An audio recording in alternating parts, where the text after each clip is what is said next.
In Mombasa, Kenya, the U.S. military Air Force troops, including the veteran soldier Garrison, are on a rescue mission. They are about to take down a group of mercenaries who have already killed 4 hostages and disposed of their remains. As they cannot locate the target, the troops receive a sitrep from their comrades that they will move to another location. Meanwhile, Ray finds the target area and hears the mercenaries talking inside a building. This prompts him to stand outside and impinge on the door, where the mercenaries make a response by firing from inside. Ray takes out a stun grenade from his pocket and throws it inside, making the mercenaries temporarily blind as well as lose hearing and balance. He then immediately asks, despite the lieutenant's order, to hold on to the breach, single-handedly taking out all the targets with his rifle before going searching for further hostages. As Ray inspects the ground floor, he suddenly hears creaks on the ceiling, so he goes upstairs.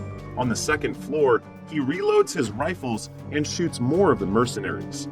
Once they are all down, Ray throws a smoke grenade into a room and silently enters, where he finds the last mercenary pointing his gun at the hostage's head.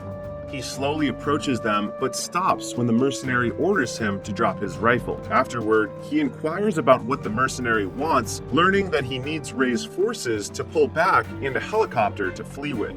Ray orders his teammate to hold fire while negotiating a deal with the mercenary before providing him with a chopper. He asks the mercenary where he keeps the phone, and as soon as the guy turns his head to show him, Ray pulls out the gun and shoots him.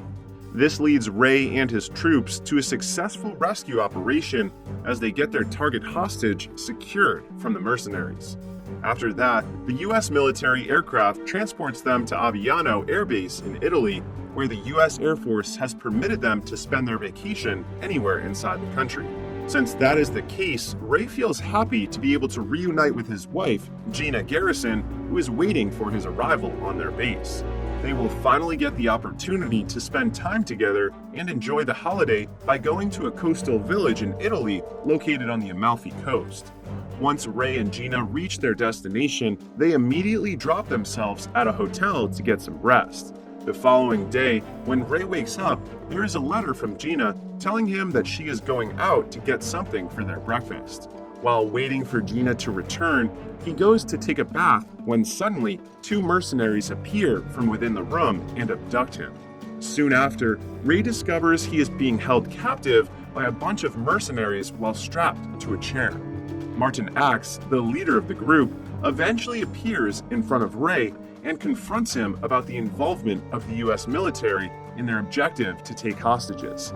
Ray remains silent, so Martin presents him with Gina, who is also abducted by them, and presses him once more for information about who gave him the heads up to intervene in their hostage-taking in Mombasa.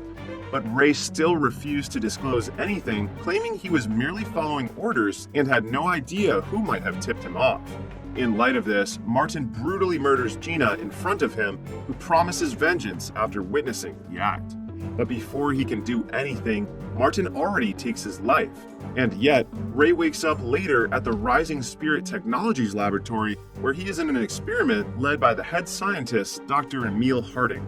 Harding is taken aback when Ray regains consciousness and remains stable, so he and his colleague, KT, immediately visit him.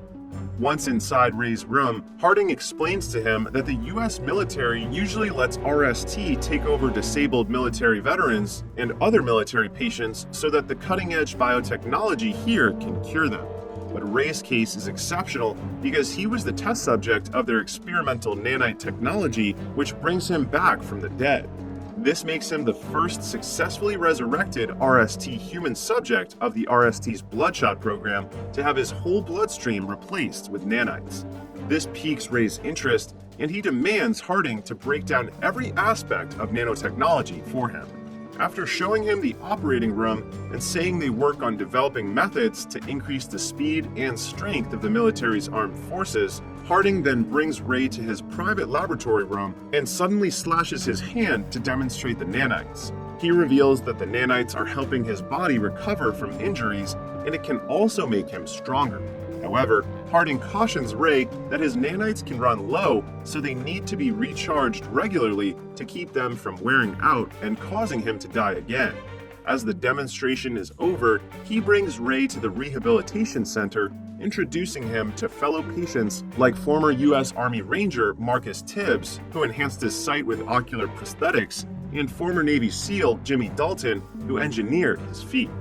Even though Ray has already met KT, a female ex-swimmer for the United States Navy, Harding introduces her again, saying that KT's enhancements are her larynx and trachea, which allows her to breathe through clavicle-mounted respirations. Later at night, Ray struggles to sleep because he dreams of Gina and Martin and gets out of bed.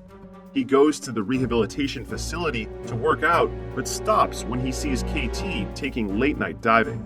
They chat and both decide on having a drink to relieve themselves from trouble sleeping. While imbibing, Ray unexpectedly hears the music Martin played while killing them, and he is immediately taken back to the moment when his wife was murdered. This prompts him to leave the RST and seek revenge for Gina's death by killing Martin. He hacks into RST's system with his nanites and utilizes the information to pinpoint Martin's precise location. When Ray learns that he is in Budapest, Hungary, he doesn't waste much time getting there and killing everyone connected to Martin, including the security personnel. Meanwhile, Harding observes Ray on the RST computer screen, witnessing firsthand how effectively Ray dispatches his targets. It is then revealed that Harding plots on making the Bloodshot program successful and eliminating every former associate who betrayed him, using Ray as his weapon. Therefore, he issues an instant order to KT, Tibbs, and Dalton to take Ray back to the facility. Once Ray returns, Harding puts him to sleep and orders Eric, his co-scientist, to begin resetting his nanites and alter his recollection of Gina's death, replacing the person who kills her from Martin to a person named Nick Barris. KT protests this plan of Harding, but he ignores her and even threatens to shut her enhancements down if she tries to get in the way. When Ray awakens again with no memories, Harding pretends to be surprised again and begins reintroducing RST and the new developments in his body. As Harding continues to speak, Ray starts recalling Gina's death, in which he accuses Barris of kidnapping and brutally killing her. Livid, Ray leaves the RST again and follows Barris to East Sussex using his nanites. However, as Harding observes Barris's hideout via computer, he becomes suspicious seeing an unfamiliar man conversing with Barris. So he asks Eric about him and learns that he is Wilfred Wiggins, a skilled programmer and an open-source contributor to many of his innovations, including the nanites. This alarms Harding and KT, but their worries escalate when they find out that Wiggins is ordered by Barris to come here because Barris can't stop panicking, knowing that Harding will send someone to kill him. He forces Wiggins to place an electromagnetic pulse bomb that can incapacitate Ray in the room. Wiggins then sets it in motion and hands Barris the remote, telling him to wait until the EMP bomb is fully charged before detonating it. Once Barris fully notes the instruction, he orders Wiggins to leave and return to his office. Harding immediately orders Ray to stay away from the place, but something is intercepting their signal. Meanwhile, Ray finally reaches Barris's office and starts accusing him of the murder of his wife, which makes Barris confused, explaining that he is not involved with the murder and the RST is probably lying to him. But with his rebooted memory, Ray refuses to believe Barris and unhesitatingly shoots him. He then attempts to leave the office when suddenly Wiggins activates the EMP bomb using the other remote control. As a consequence, Ray's nanites shut down, breaking his connection to the RST. When Ray falls to the ground, Wiggins immediately takes him to his office, where he uses higher voltage to wake him up and make his nanites function again. Once Ray awakens, Wiggins clarifies that he is not an enemy and proves it by taking off the bonds on his hands. Seeing that Ray is persuaded, he flips the lights back on and keeps eating his noodles while introducing himself to Ray and boasting about his extraordinary coding abilities. He also makes it clear that he is under duress to work for Barris. As Wiggins continues, a slew of conflicting recollections suddenly strikes Ray, in which the identity of the person who murdered Gina blurs. Ray then tells Wiggins about it, and Wiggins explains that RST resurrected him so they could manipulate him and kill every defector of Harding's creation. Now that Ray has figured out the truth, he attempts to return to the RST facility to take down Harding. but Wiggins refuses to release him, claiming that Harding will just take control of Ray and modify his memories to make it look like Wiggins was the one who murdered his wife. Ray then cuts his hand to release several nanites, showing it to Wiggins and asks him to reverse engineer the nanites since he is confident in his ability to reprogram anything. Meanwhile, thinking that Gina is probably alive since his memory has been manipulated, Ray leaves for a while to track her down with a phone Wiggins gives him that can connect to a satellite and make the search easy.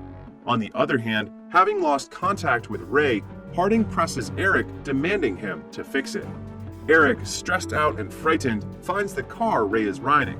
Harding then instructs him to tell Tibbs and Dalton to follow it. Concurrently, Ray finally finds out that Gina is in London and immediately visits her place. He rings the doorbell and Gina opens the door for him. It is a shock to Ray that she is still alive, but it comes as an even bigger shock to him when Gina says they broke up 5 years ago.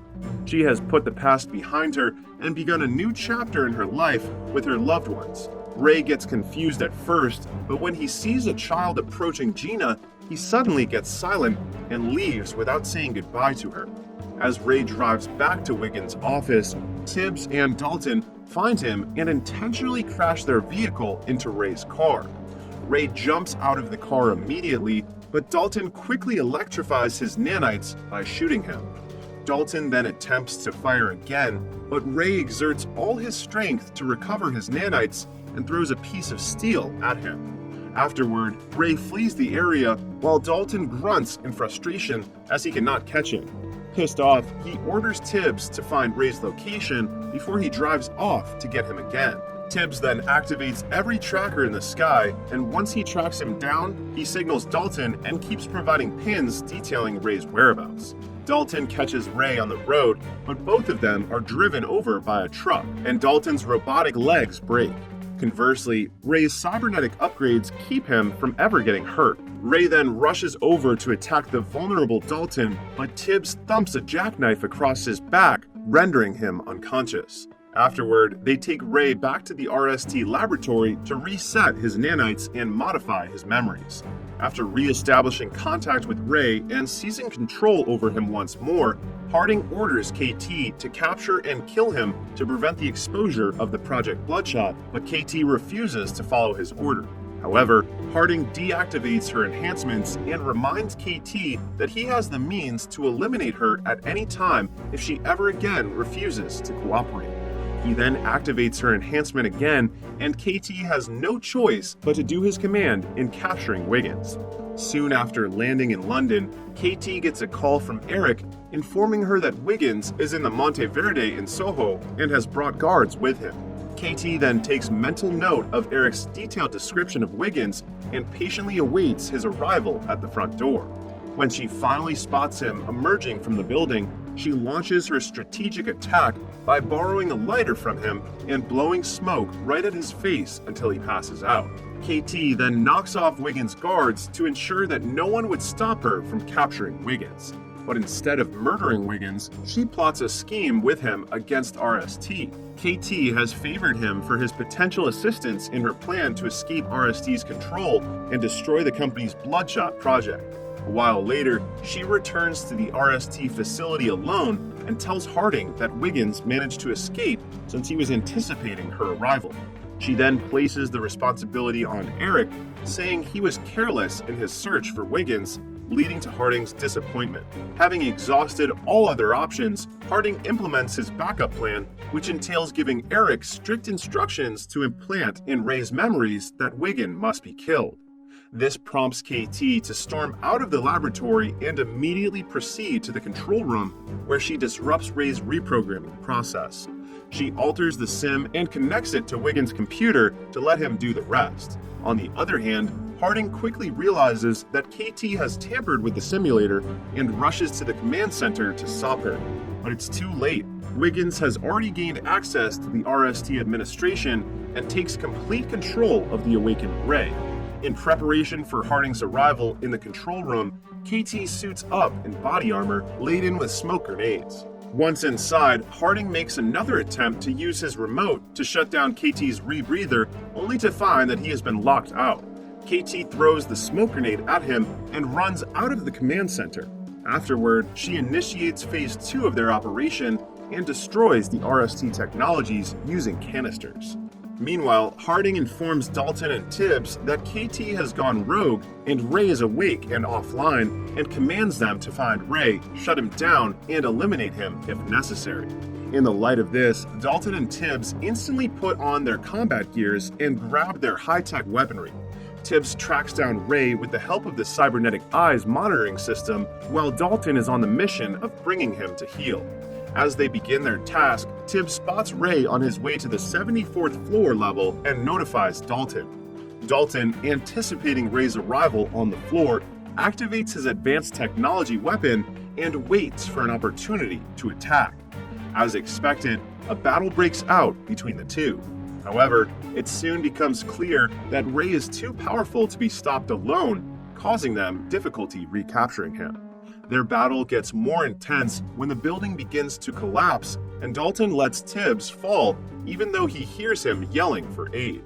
Dalton has no remorse and is solely focused on destroying Ray, but also gets killed when Ray falls, dragging him off the building. Ray, on the other hand, survives due to the nanites that protect him from damage. Afterward, he prevents Harding from driving away by throwing Dalton's artificial leg extension in his direction. This causes Harding to get out of the car and pull out his modified weapon to fire at him, trying to wear off the nanites in Ray's system. But Ray does not worry about him getting killed and proceeds to walk toward Harding. That forces Harding to reload his gun with a new grenade launcher and fire at him again. He expects that Ray will finally stop since his nanites levels are depleting. However, Ray is eager to eliminate Harding despite knowing he can almost put himself at risk of death once the nanites in his body overclock and get destroyed. He pulls the pin on a grenade that the nanites disassembled and detonates it just as Harding manages to choke him, ensuring their mutual demise. After a while, Ray wakes up and sees Wiggins sitting beside him, who manages to bring him back to life. Wiggins also enhanced Ray's physical endurance, making his nanites completely independent. The movie ends with Ray getting a fresh start in life with his new family, Wiggins and KT.